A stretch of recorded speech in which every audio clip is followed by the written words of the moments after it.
responding to a series of cyber attacks on telecommunication companies like AT&T and Verizon, U.S. law enforcement officials are advising Americans to use encrypted messaging apps to safeguard their communications from foreign hackers, such as China. So, according to the law enforcement, the Chinese hackers have literally been inside of these telecommunication companies for months, and they still are there. And the FBI is saying until they are gone, you're going to be sending important text messages. You had better use encrypted apps. Social analyst and diversity strategist Shireen Mitchell joins us right now. So, Shireen, they're talking. So, when we talk about encrypted apps, so I'm looking. So, I have Signal. You have WhatsApp. As far as I'm concerned, I don't particularly like WhatsApp. There's another encrypted app that I was made aware of that I think it's the Swiss. It's called Wire. So explain to people what's going on here. Why law enforcement would issue this edict, which is major. So one thing for sure, thank you for having me again. And you named the two encryption ones I was going to name. So I definitely know that we're always on the same page because WhatsApp had a problem in multiple tiers before. So yes, the encryption is important. Also VPNs are important, but let me just explain why this is a problem. A lot of times we don't realize how much data we're adding to social media apps as well as what our telecom, services have access to. And this is where the problem comes in because if you use your telecom service, it's just a regular text message going back and forth. And they actually have server records of your phone calls and your interactions and all of your contacts as well. So what they're saying now is that people need to be a little bit more careful about it. But here's where my problem lies. This country has also known that multiple times that we've been hacked, including government entities.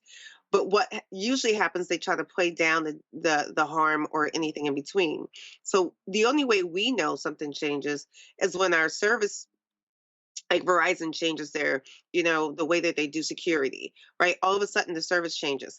We should be told that the reason why those security changed is because we had a situation where something happened, something was released, something was hacked. What the FBI is saying, they're not telling any of the customers whose information may be out there that their information is out there. They only told high profile people that information. So sometimes people go, "Well, I'm not that important. Why would anyone have that information?" You don't know why you might be important, who you may be connected to, who may have your phone number or the spaces in between. That's why protecting your own phone, Right. protecting even your own VP services is so important. Now, we know that Iran, China, and Russia have always been one of the things America says has been trying to hack into our services for multiple reasons, and it's usually heightened when it's an election year. This is important because I think we need to start connecting the dots as to why sometimes a lot of the disinformation happens because the way the content is spreading, we don't even know if some of our own family members are sending us those messages unless we have some of those messages encrypted.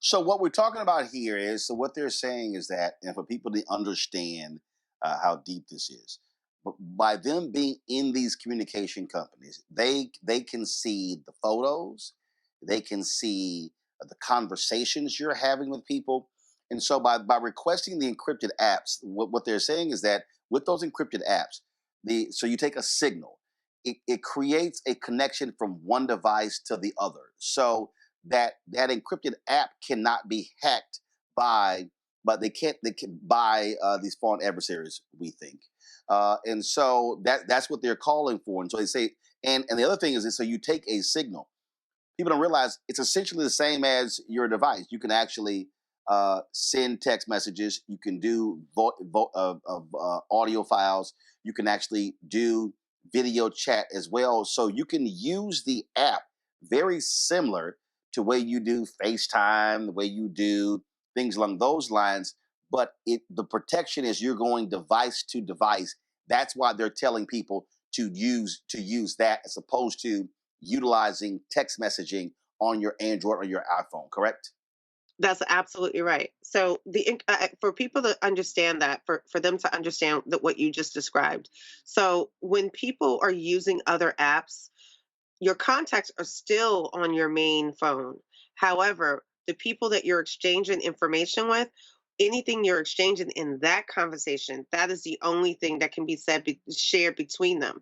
And once you delete them, once they're gone, if you need to get rid of them, there's no other record of them. With your phone, with the service, the record still is on their server. Even if you delete them, that doesn't mean it's deleted on the server. That's the difference. I'm hoping that people understand Yes. what that difference Yeah. is. So if you delete the photos, you delete the text messages, it's on their server, and it's not. And so if by them being able to hack, they can access whatever stuff you sent because it's still on the company server. Now you mentioned VPN. Yeah. Explain VPN. So, perfect example.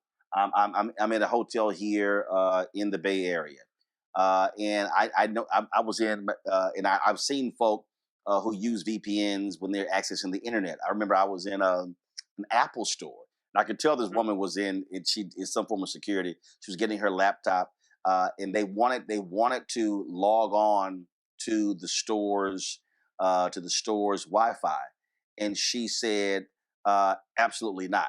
And so she made them plug in with the Ethernet and use the VPN. So explain why. What does a VPN do? And is it a monthly cost? Where can you get a VPN? Explain that.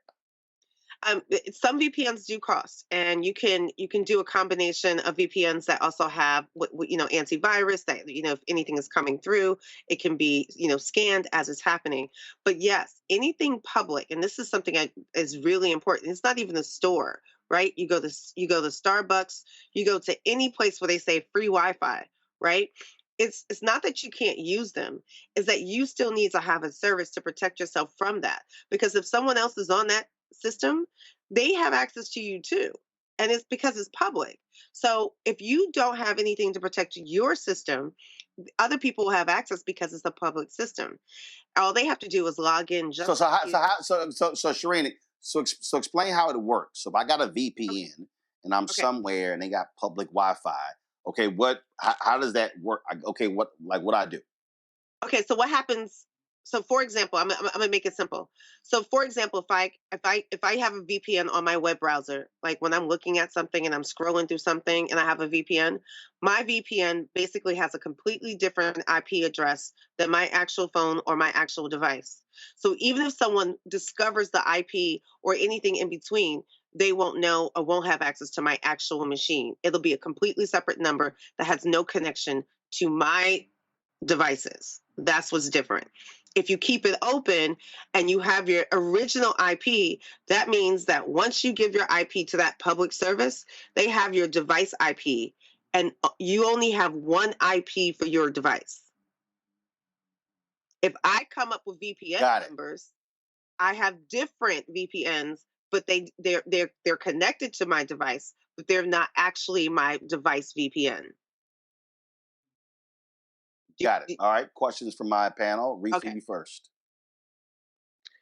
Yeah, I mean, if Signal and WhatsApp and all this stuff can't do that, why the hell can't the telecoms companies do that? Why we got to download a whole ass different app when shouldn't they have the same technology? Like, what's going on? That's what I'm trying to understand. So, Reese, I totally get the question, but like for them, right? It's them using all of their servers, and it's not that they don't have the access to like try to encrypt things, but the thing is, all of our data is on their servers. Like every one of us has a place on their servers, and if someone hacks one of their servers, has access to one of their servers, they have access to everyone on that server. So that's where the problem is. And I'm not trying to say that there's an easy answer to this, but it just simply is. As long as our data is going back and forth with that company, they only keep it on the server. Now, sometimes they will delete it over time and they let you know that there's like 30 days they're going to delete this or delete that. you have no knowledge of that timeline, when they do it, when it happens, and all that space in between. So having a separate app ensures that no matter what they do, no matter what their decisions are, no matter who's working for them, because sometimes those hackers are inside, right? No matter who's working for them, you have a way to protect yourself and still be able to use the service, because we can't provide our own services. I mean, if I could provide my own telecom service, we wouldn't even be having this conversation. I mean, it would be that simple. All right, Greg. Thank you, Roland, and thank you, Ms. Mitchell. I greatly appreciate this, and thank you, Roland, for asking that question about VPN. I didn't know what VPN was. Last year, we go to Egypt every year with folk, take a study abroad there, and I was advised to get a VPN, so I did, and it worked flawlessly. And I keep it on now. I re-up to another year, keep it on all of my devices. Um, I guess my question is that, having not had that kind of protection before, what, I mean, anytime that I've logged on publicly, or, that access, it goes back to how whatever data is on my device, right? So it doesn't really matter how far back it goes, correct? And also, one other thing, of course, there's been all this noise about banning TikTok and things like that, particularly for Hmm. young people. I don't think that's going to happen. But, what in your mind is the worst case scenario in terms of these data breaches? I think that the worst case scenario for us as an individual or the government is what you're asking, Professor Carr. I Well, just want to make sure. yeah, both. I mean, for us, I just assume we out here butt naked in these cyber streets with no protection. But I'm thinking generally about, cyber warfare. I mean, what in your mind, like, what is the extent of damage that can be done in this kind of wild west of cyberspace? So I think that there's twofold. Like, do you remember when DC had their, certain agencies were hacked, and Yes, like, there's a question, right? Remember that? Like, even DC had that happen. Remember? Like, that's the thing that absolutely. we have to worry about. How much is that information that has been breached? Remember, Equifax, when Equifax got Yes, breached, because they had this basic low key, like, just had your information sitting there for anyone to grab on, like, a text based version of where your yeah, information was sitting. That is what yeah. we're dealing with, because the hackers are just going to use whatever services that they can get to compile as much information about you to do whatever they can. Some people, and I mean this sincerely, have had, their banks hacked and lost, thousands and thousands of dollars, because once you compile a profile of a person, you can pretend to be that person because you have enough information to be able to do that. That's the personal part. The government part is the hard part, because the government part has more to do with anything that's supposed to be in play to protect us from from cyber aspects, but also national security aspects. And if our Mm, national security is something that gets hacked, we have a fundamental flaw in our defense system, and that's the worst case scenario. And we've had conversations at different points where there was questions about software updates that had embedded malware that was able to send information out from some government, not laptops, but servers. And that's a problem. We need to be able to secure our content as our private content, and the things that are afforded to us privately. But we have to also be able to be trusting our government, that anything that mm, the government is doing that should not be out there, that is supposed to be protecting the American people, is also being protected. And those, if DC government can be hacked, right? yeah, California government, like, we fundamentally have a flaw in our system if we do not understand how to make sure that we're all being protected properly. thank you. Lauren. Mm. Okay, so last time I worked for the federal government was 2014. Every time we turned around, we were getting rumors that China was hacking the system that we were on.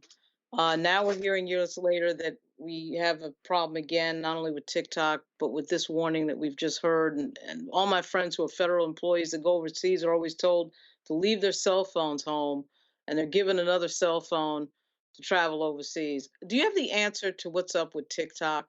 I'm just curious about TikTok. China always seems to be the country that everybody's worried about. But what is the concern? That putting the app on the phone, they're going to hack through the app the rest of the information on your phone? Is that what the concern on TikTok is? Yeah, I was wondering if someone was going to ask that question, but yes, that's the main one. But I just want to make sure I don't want to let go what you just said. Some people do make that recommendation that, you don't even take take a tablet that you're not so concerned about, that if it got lost or there's not enough information about you on it, your phone, take basically a burner, because if it has enough information that you may not be able to protect yourself with your content and everything else at home. So I just want to make sure that that's actually true, and that's not just like a throwaway comment. Some people should be very cautious about that. But the TikTok thing is where some of this, I think, also comes from. Because when we were allowing many of the other social media apps, if you remember when we were having the fight with Facebook, now Meta, and how much Messenger, remember the Messenger argument? How much Messenger was gathering data, Yep. collecting content. Remember that? That Yeah. same argument went by the wayside. So TikTok is doing the same thing. And what they're saying out loud is, well, we're okay with American companies doing it, but we Right. are not okay with foreign companies doing that same thing. So for me, I always try to get people to understand, if our data should not be used in any way for a foreign country, it should not be Right. used in any way for any American foreign company. It should not be used anyway for a American company either. Because if they're manipulating the data, and we all know, we've had this conversation about what happened in the elections in 2016 and all that, profiling that was done. All the pushes about that. We're now only saying, well, this is bad now because it's a foreign company. If you're going to tell me it's bad for the foreign company, then it was bad for the American company. And let's do the due diligence on data protection and data privacy across the board, and not pick and choose when it's supposed to be important and when it's not supposed to be. But what they're saying about TikTok overall, just so that we're clear, is that TikTok is also, if you connect it to your contacts, right? If you connect it to any other parts of your phone, they're collecting that data too. They have access to that data as well. And that is the problem. So if you're going to be talking to the people you connected into TikTok, well, yeah, China is the company that is gonna, TikTok is the company that's connected to China that can get that information and see your messages at that point. So using the encryption says, okay, well, encrypted software says that, okay, they can't get the rest of those exchanges. They may have their names and phone numbers, which to me is still a problem. But the exchanges, the information, the content, the things you're sharing is not accessible for them. Now they do have access to anything you put on TikTok. So let's just make sure that's clear. All your videos, all your drafts, all of that is still available to them. But anything you do that's not on their service, they should not have access to. And once you start connecting them to different services, even some of the overlap between, like, I know Instagram and Facebook are still within the same company, but once you start connecting to LinkedIn and log in from the same services, you're connecting all that content to a central location for them to get access to as well. Thank you. All right. Shireen, we certainly appreciate it. Thank you so very much. Thank you for having me, as always. I definitely appreciate it. Anytime. Hi, I'm Isaac Hayes III, founder and CEO of Fanbase. Fanbase is a free to download, free to use, next generation social media platform that allows anyone to have followers and subscribers on the same page.